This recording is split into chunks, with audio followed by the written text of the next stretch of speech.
یہ بوجھ نبوت سے 40 سالہ پہلے کا ہے۔ اس دور میں اللہ تعالیٰ نے آپ صلی اللہ علیہ وسلم کو ہر برائی سے محفوظ رکھا۔ آپ کبھی کسی بت کے سامنے سجدہ ریز نہ ہوئے، تاہم اور تمام برائیوں، کبھی شراب نوشی نہیں کی اور تمام برائیوں سے ہمیشہ دور رہے۔ تاہم اللہ تعالیٰ کی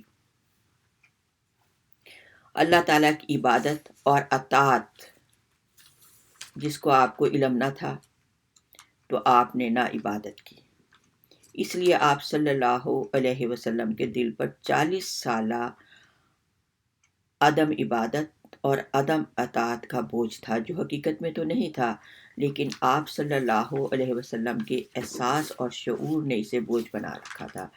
تو پھر اللہ تعالیٰ نے یہ بوجھ جو تھا وہ اتار دیا، اور اتار دینے کا اعلان فرما کر آپ صلی اللہ علیہ وسلم پر احسان فرمایا۔ یہ گویا وہی مضمون ہے جو اِنَّا فَتَحْنَا لَكَ فَتْحًا مُبِينًا لِيَغْفِرَكَ اللَّهُ مَا تَقَدَّمَ مِن ذَنبِكَ وَمَا تَأَخَّرَ وَيُتِمَّ نِعْمَتَهُ وَيَهْدِيَكَ صِرَاطًا مُسْتَقِيمًا، کہ میں نے تمہارے اگلے پچھلے گناہ معاف کر دیے اور تمہیں ہدایت عطا فرمائی، اور اللہ وَيَنْصُرُكَ اللَّهُ نَصْرًا عَزِيزًا، اور اللہ نے تمہاری بہت مدد کرنے کا وعدہ کیا۔ اور بعض کہتے ہیں کہ یہ نبوت کا بوجھ اللہ تعالیٰ نے ہلکا کر دیا تھا، یعنی نبوت کی مشکلات برداشت کرنے کا حوصلہ اور تبلیغ دعوت میں آسانیاں پیدا فرما دیں۔ یعنی آپ کو کہا تھا کہ وَمَا عَلَيْنَا إِلَّا الْبَلَاغُ الْمُبِينُ، کہ رسول کا کام صرف پیغام پہنچا دینا ہے، ان کا نہ ماننا آپ اس کے لیے ان کے جواب دہ نہیں ہے، ان کا معاملہ مجھ پر چھوڑ دو۔ پھر کہا وَرَفَعْنَا لَكَ ذِكْرَكَ، ہم نے آپ کے ذکر کو بلند کیا۔ جس وقت نبوت کے ابتدائی دور میں اللہ تعالیٰ نے یہ فرمایا تھا، کوئی شخص یہ اندازہ نہ کر سکتا تھا کہ یہ رفع ذکر اس شان سے اور اس پیمانے پر ہوگا۔ آپ صلی اللہ علیہ وسلم کے رفع کا ذکر خود اللہ تعالیٰ نے آپ صلی اللہ علیہ وسلم کے دشمنوں سے لیا۔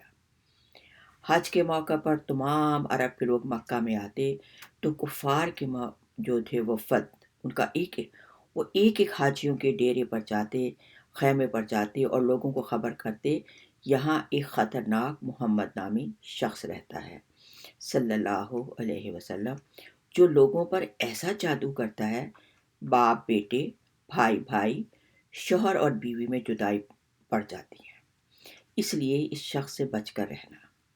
یا پھر لوگ کسی کاروبار سے جب مکہ میں تشریف آتے یا اپنی بتوں کی چڑھاوے چڑھانے کے لیے آتے تو یہ لوگ انہیں بھی خبردار کرتے کہ آپ نے محمد صلی اللہ علیہ وسلم سے نہیں ملنا۔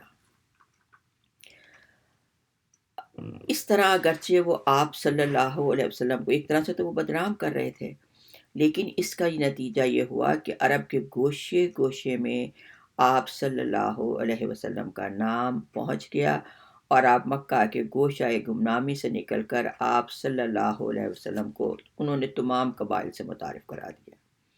کفار کا پروپیگنڈا جتنا بڑھتا چلا گیا، لوگوں میں آپ سے ملنے کی جستجو اتنی ہی بڑھتی گئی۔ جب وہ دیکھنے والوں نے دیکھا کہ جس چیز کو جادو کہا جا رہا ہے، اس سے متاثر ہونے والے کی زندگیاں، یعنی جنہوں نے اسلام قبول کیا، ان کی زندگیاں کس قدر مختلف ہو گئی ہیں، اور اس کا یہ اثر ہوا کہ وہ آپ سے ملتے، آپ کے حسن اخلاق اور اللہ کے کلام کے اثر سے ان کے دل جو تھے وہ موم ہو جاتے اور وہ مسلمان ہو جاتے۔ یہاں تک کہ ہجرت کے موقع، ہجرت مدینہ سے پہلے، ہر قبیلے، ہر کنبے کا کوئی نہ کوئی شخص جو تھا وہ اسلام ضرور لے آیا تھا۔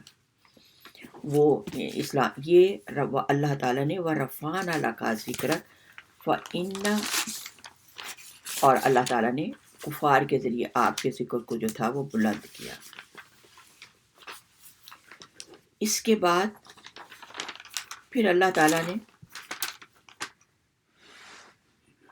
پھر کہا فَإِنَّ مَعَ الْعُسْرِ يُسْرًا،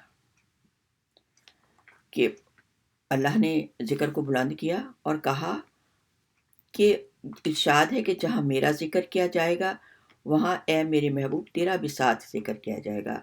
جہاں اللہ کا نام آتا ہے وہاں آپ کا نام بھی آتا ہے۔ اذان، نماز تمام گزشتہ کتابوں میں آپ کا تذکرہ ہے، اور کچھ نہ کچھ جو لوگ ایمان نہیں لائے تھے وہ لوگ رسول اللہ صلی اللہ علیہ وسلم سے آپ کی دعوت اور دلچسپی جو تھی وہ رکھنے والے پیدا ہو گئے تھے۔ کتنے لوگ ایسے پیدا ہو گئے تھے جنہوں نے اسلام تو قبول نہیں کیا تھا، لیکن دلچسپی جو تھے وہ دعوت میں، آپ کی دعوت کو سننے، اور قرآن کے الفاظ جو تھے وہ ان کے دل پر اثر ضرور کرتے تھے۔ پھر اس کے بعد آپ نے فرمایا انما، اللہ نے ارشاد فرمایا فَإِنَّمَا الْعُسْرِ انما العسری یسرا۔ یہ آیت بڑی امید اور حوصلے کا پیغام ہے، ہر مشکل کے ساتھ راحت ہے۔ اس آیت کو 2 بار دہرایا گیا کہ حضور صلی اللہ علیہ وسلم کو پوری طرح تسلی دے دی جائے کہ جس سخت حالات سے آپ گزر رہے ہیں یہ زیادہ دیر تک رہنے والے نہیں، اس کے بعد اللہ آپ کو فراغت اور آسانی سے نوازے گا۔ شیخ عبد القادر جیلانی کہتے ہیں کہ حصول علم میں میں نے اتنی تنگیاں اٹھائیں، اگر یہ تنگیاں کسی پہاڑ پر پڑتی تو وہ بھی ریزہ ریزہ ہو جاتا۔ 20 دن تک بھوکے رہتے تھے۔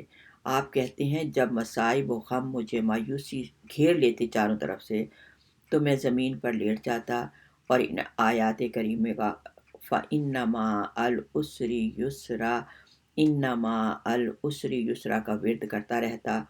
پھر اس کے بعد میرے دل کو سکون ہو جاتا، اور جب میں زمین سے اٹھتا تو میرے تمام رنج و غم جو تھے وہ دور ہو جاتے۔ اللہ اپنے کلام کی طاقت ضرور دکھاتا ہے، اگر اس کو اس یقین کے ساتھ پڑھا جائے، اس کے معنی اور مطالب کے ساتھ پڑھا جائے تو فوراً میریکل ہیں، معجزات ہیں اللہ کے جو یہ الفاظ ہیں۔ پھر ارشاد ہوا اے میرے محبوب، جب نبوت کے کاموں سے فارغ ہو جاؤ تو اپنا وقت عبادت کی ریاضت میں صرف کرو، ہر طرف سے توجہ ہٹا کر صرف اور صرف اپنے رب کی طرف متوجہ ہو جاؤ۔ آخری آیات میں اللہ سبحانہ و تعالیٰ نے ہر مسئلے کا حل بتا دیا۔ ہر مشکل اور تکلیف میں صرف اللہ کو یاد کریں۔ اس سورت کا پڑھنا نہ صرف فائدہ مند ہے بلکہ اس کے پڑھنے والوں کے لیے باعث اجر بھی ہے۔ یہ اتنی زبردست اور اتنی خوبصورت سورت ہے۔ رسول اللہ صلی اللہ علیہ وسلم نے فرمایا اس سورت کو پڑھنے والا اس شخص کی طرح ہے جس نے رسول اللہ صلی اللہ علیہ وسلم سے ملاقات کی ہو۔ اگر غم کی حالت میں ہو تو اللہ تعالیٰ اس کا غم دور کر دیتا ہے۔ امام صادق علیہ السلام نے فرمایا جس نے دن رات علم نشرہ کی تلاوت کی، قیامت کے دن تمام اعضاء اس کے حق میں گواہی دیں گی، یعنی آنکھیں گواہی دیں گی کہ یا اللہ میں نے علم نشرہ پڑھی تھی، وہ جگہ، وہ چیز، ہر چیز جو ہے وہ گواہی دے گی۔ امام باقر علیہ السلام فرماتے ہیں شہید کی حیثیت سے مرے گا اور شہید کی حیثیت سے اٹھایا جائے گا، زندہ کیا جائے گا۔ کتنی بڑی فضیلت ہے۔ رسول اللہ صلی اللہ علیہ وسلم نے فرمایا فجر کی نماز میں علم نشرہ جو ہے وہ تلاوت کی جائے تو تمام دشمن جو ہیں وہ منہ موڑ جائیں گے۔ امام احمد رضا خان رحمۃ اللہ نے فرمایا یادداشت بڑھانے کے لیے 17 بار پڑھ کر پانی پر دم کر کے پی لیں، گردے کی بیماری کا روحانی علاج ہے۔ اس صورت کا پانی پینے سے گردے کی پتھری اور پیشاب کی رکاوٹ جو ہے وہ دور ہو جاتی ہے، اور یہ اتنی بابرکت صورت ہے کہ دین کی طرف، اللہ کی طرف رجحان جو ہے وہ انسان کا بڑھ جاتا ہے۔ اللہ تعالی ہم سب کو قرآن پاک کو اس کے معنی، اس کی مطالب اور اس کے سیاق و سباق کے ساتھ پڑھنے کی توفیق عطا فرمائے۔